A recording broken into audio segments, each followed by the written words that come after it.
Welcome to Kent Hance, the best storyteller in Texas podcast. Thanks for being with us. We hope you'll scroll through our past episodes. You'll find some stuff there that you like. There's some great interviews in there. And also give us a follow on Instagram at Best Storyteller Podcast. We start every episode with a saying of the day. What do you have for us, Chancellor? Saying of the day comes from law enforcement. Behind every badge, there's a family. And I think we forget that many times. Boy, you take the blue, they're out on first line. And I read every once in a while they stop somebody for a traffic infraction and the person shoots them or something. It's crazy. And so it's just a bad situation. But today we're going to talk a little about the Texas Rangers and Lone Wolf Gonzaullas. You know, what a name, Lone Wolf Gonzaullas. Just sounds mean. Mm-hmm. And he was born in 1891 in Spain. Now, this is odd. His parents were there on vacation. And why would you go on vacation in 1890-something to Spain? You didn't have the best hospitals. You didn't have, but anyway, he was born on July the 4th. And his parents were American citizens. And he was born there, and then they took another vacation, but vacations didn't fit well with him. It took another vacation to Galveston in 1900, and a hurricane hit and killed both his parents.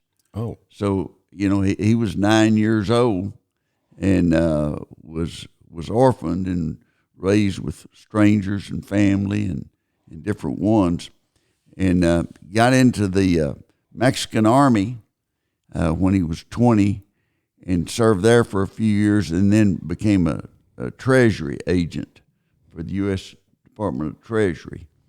And Lone Wolf Gonzaullas was a flamboyant person, and he liked a little of the limelight.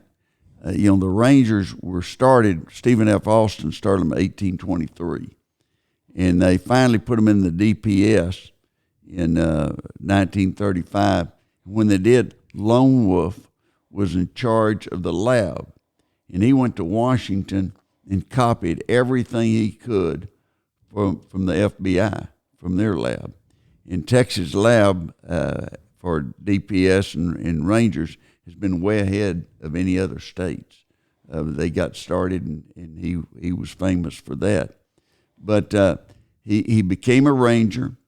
His nickname Lone Wolf came because he didn't mind going somewhere by himself. He had a pearl-handled .45 automatic on his side, strapped on him, and he wore a white Stetson hat. And that they sent him, like to Kilgore. Kilgore, they had oil, and in Kilgore, the boom, the town went from 700 people to 10,000 in 8 weeks. Wow. That's, what do you do with all of them? And, of course, the gamblers and prostitutes and armed robbers and everybody showed up. And that he was sent up there to try to settle things down. And first thing he did, saw somebody doing something that wasn't major, but he just put them in chains and walked them down through the middle of town to the county courthouse and the jail. And that was his modus operandi. And that he went to Borger. He went to Wichita Falls, went to Cisco. Anywhere there was an oil boom, the governor would send him. Now, Ma Ferguson fired him. She didn't like him. He was too much law and order for her.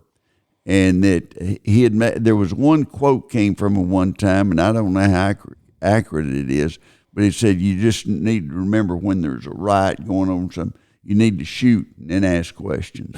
And that's a tough guy. Well, times have changed. Yeah, times have changed. And that, he would restore law and order. And he retired in 1951 at the age of 60 and went to Hollywood and advised them on films, what was authentic and what wasn't authentic.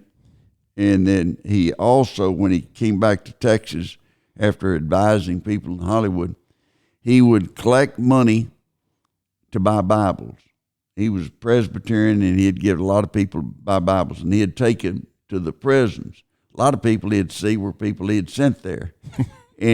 But he'd give them a Bible, and he'd have certain passages underline, wanted to make sure that they understood and that's what it was about. And they said, he always had a lot of people wanted to meet him. He was kind of famous and was just a guy that was bigger than life. One time they had people coming over from Mexico in the valley, and they creating riots at night and everything. And so they needed help. And they sent, Lone Wolf Gonzaullas down there, and he got down there, and they met him at the train, and they said, well, who's with you? And he said, I'm by myself. And they said, well, we've had this riot. He said, one riot, one ranger, And so he'd go in there and shoot up in the air sometimes and shoot at the ground around them and get their attention and put somebody not just in handcuffs but leg chains and everything, walk them down the street.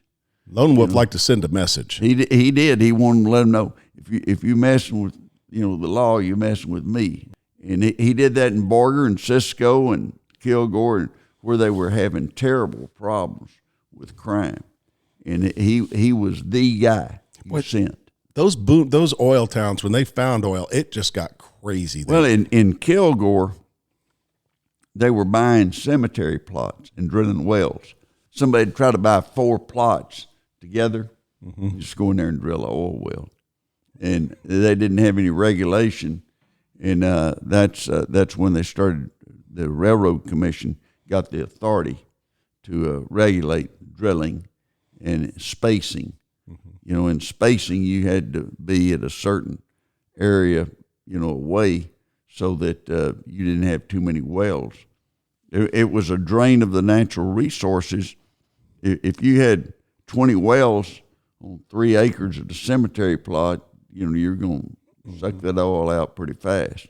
And so it's a waste of natural resources. And that's how they were able to control it and pass legislation that allowed them to regulate it. We had some other things come up I was going to mention today. This last week, one day was National Tattoo Removal Day. Now, I mean, everything must have a day. National Tattoo Removal Day. And a woman in West Virginia had her husband, he had a tattoo of Pittsburgh Steelers. And he loved the Steelers, and she had it removed by the mortician and framed it. And that, I would not. I'm not impressed with that. You go in the house, so what's that? Well, that's a tattoo we took off his body before they buried him. And so it was. An oil painting would be fine. Oil painting. Get somebody to paint it. And we also had last week, Domino's Pizza had a pizza delivered someplace by submarine. And it's the first pizza that's ever been delivered that way. And you got stupid criminals. A week ago Saturday in South Carolina, 2 teenagers, they read that there was a rail yard and they stole a train, and they learned on YouTube how to start the train and get it running, in which I'm impressed. But they forgot to read how you stop it, and it kept going and went in the wrong rail and hit some other box cars and caused a derailment and everything, and they put them under arrest. Reminds me of your story about the guy that said he was going to go down to the Sonic and pull him out of his car and whip him. Yeah. He couldn't get him back in. He couldn't get it was easy to pull him out, but he just couldn't get him back in. We all went down to watch. Said, I'm going to go down there and pull him out of the car and whip him. So, wasn't a lot to do in Dimmitt when I was young. We went down there to watch, and he pulled him out okay, but he couldn't get him back in the car. So that's these guys got it started okay, but just couldn't get it stopped, and that was a tough deal. Also, last week I was watching a baseball game. There was a triple play, and there's a triple play. There'll be 3 or 4 a year in the Major League Baseball, which is not very many. But an unassisted triple play is pretty rare, and the last one was 2009. But I want to tell you, I got one in Little League when I was 11 or 12, and it's really funny. they let me pitch. I'd been bugging them wanting to pitch, and it's the start of a new inning, and I threw 15 straight balls. I loaded the bases and, 3-0 on the guy up there.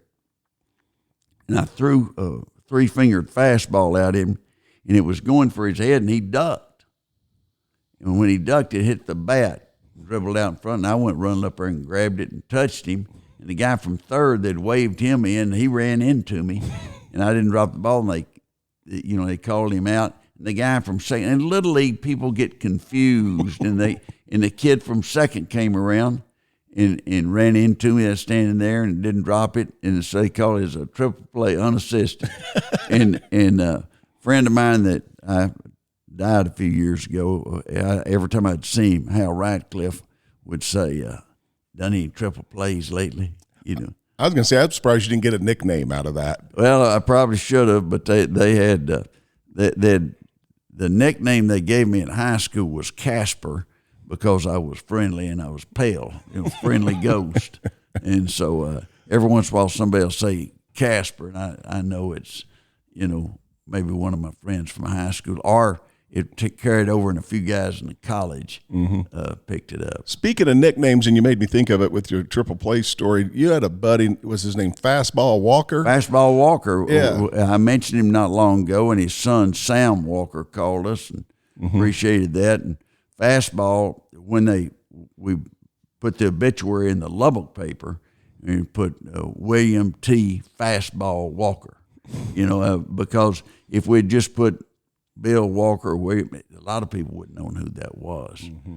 But Fastball was he got named by the students at a co-ed softball tournament, and he was pitching, and it's a slow pitch, but Fastball would, he'd try to strike him out, and the umpire warned him, finally threw him out of the game, and so somebody said Fastball, and it just kind of stuck. He was a pilot and flying T-38s and going through pilot training, and they noticed he missed a quarter of the area in seeing it, and they got to checking he had MS. Oh. And he lived quite a time. He lived up in, probably he was 60s or 70s, and but suffered a lot, and always had a positive attitude, and had an attitude of gratitude, and that was Fastball. But you just say Fastball around people, and they always, certain nicknames, I think One Arm Jimmy, that nickname was a little unusual, and Fat JB, but that's what people call him. In smaller towns and rural areas, you can just get a nickname real easy, and it just sticks. Yeah. And it will stick with you forever. Speaking of gratitude, you have a former student that's probably very grateful right now. Yeah. She called me Wednesday, and she'd wanted to go to Texas Tech, didn't get accepted, and she was headed to South Texas. And she had her car full, and she was on the Interstate 45 going from Dallas to Houston, and the phone rang when she was right outside of Huntsville. And it's Texas Tech, and they had one person didn't show up, and they said, "We got an opening for you if you want to come." She said, "I'm putting my blinker on now. I'm going to do a U-turn, and I'll be headed west." And this is the law school, right? Law school. Yeah. And so she got in law school. At last, one of my friends, a guy named Martin Boozer, that was a lawyer in Austin, and he got accepted at UT Law School the day before we started classes. Really? And somebody didn't show up. You always have someone that's maybe they didn't show up at UT. They wanted to go to Harvard, and somebody decided not to go to Harvard and dropped out, and they got their place, and something opened up. Mm-hmm. So you have in law school, medical school, professional schools, they try to keep it the same number every year. But you'll have sometime you'll get a call, and she got a call, and they said, we got somebody that didn't show up, and you want in, and orientation starts in the morning at 8:30. And she's telling them, I'm putting on my blinker. I think it's great that she called you, a former teacher, to let her know you must have a good relationship with your students. Well, I do, and I'd written her a letter of recommendation to both schools and everything, and so I was pleased with that. That she gave me a heads up on it, but it's a hilarious story. I've told several people, and they get a kick out of it. Putting on my blinker right now, I'm going to do a U-turn and headed west. Hilarious. She had a long drive back to Lubbock, too. Yeah, but she wasn't complaining. That's where she wanted to go. A couple other things. One really good story. A woman by the name of Jessica Caldwell worked at A&M as a janitor and went to school, and she earned 4 degrees. Wow. And she's now teaching, and she raised 4 kids. You talking about determination. I'm proud of her, and A&M put out a little release on it, and they're proud of her. Should be. Mm-hmm. I imagine she's probably going hullabaloo, connect. And that's a good example of where there's a will, there's a way. Yep, and she did not let up. Also, there was a survey came out. Gallup poll does a survey about drinking alcohol, and they found that last year only 54% of the people drink at all, and that they had been doing the poll since 1939, and this something got me. 2024 it was 54%. 2022 it was 67%. So I'm kind of wondering. I'd like to see the poll why there was such a big change in 2 years, and that. You don't know, but those numbers will bounce around, but usually not that much.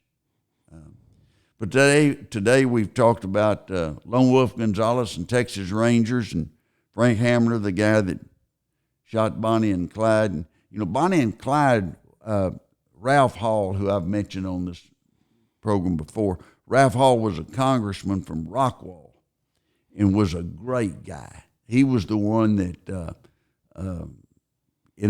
introduced me to a friend of his he hadn't seen in 10 years, and he asked him, how's that beautiful, charming, vivacious, cute, intelligent bride? And the guy said, I divorced her last year, and Ralph patted him on the back and said, you're better off now. He never missed a lick. But he was selling newspapers in Rockwall on the town square, and this man and woman drove up, and they said, go in and get us a newspaper and a couple of Coca-Colas. And so he did, and he went in, and he was thinking about it, and he got everything and headed back out there, and they gave him a $5 bill. That's a lot of money in 1930-something, and it was Bonnie and Clyde. He went running back in, got the phone, and called the sheriff and said, Sheriff, Bonnie and Clyde just came through town. Bonnie and Clyde shoot cops, and they shoot anybody. He said they just came through town, and the sheriff said, okay. And he said, they're headed west on such and such road. And sheriff said, well, I'll check it out a little later. I got to go serve some warrants out on the east side of town right now. The sheriff didn't want to get in a gunfight with Bonnie and Clyde. But Ralph always told that story. And Ralph also told the story that there was his granddad was sheriff in Rockwall. And he had a guy that got charged with the crime, and he knew he didn't do it, and city policeman was after him, and so he told the guy, look, if I leave the door unlocked tonight in your cell, can you catch the next train that comes through Rockwall? He said, if you leave it unlocked, I'll catch the last train that went through Rockwall. So he's going to be moving pretty fast. You can interview any sheriff in Texas, and they all have some good stories. And we appreciate your service to all people in law enforcement. Behind every badge, there's a family.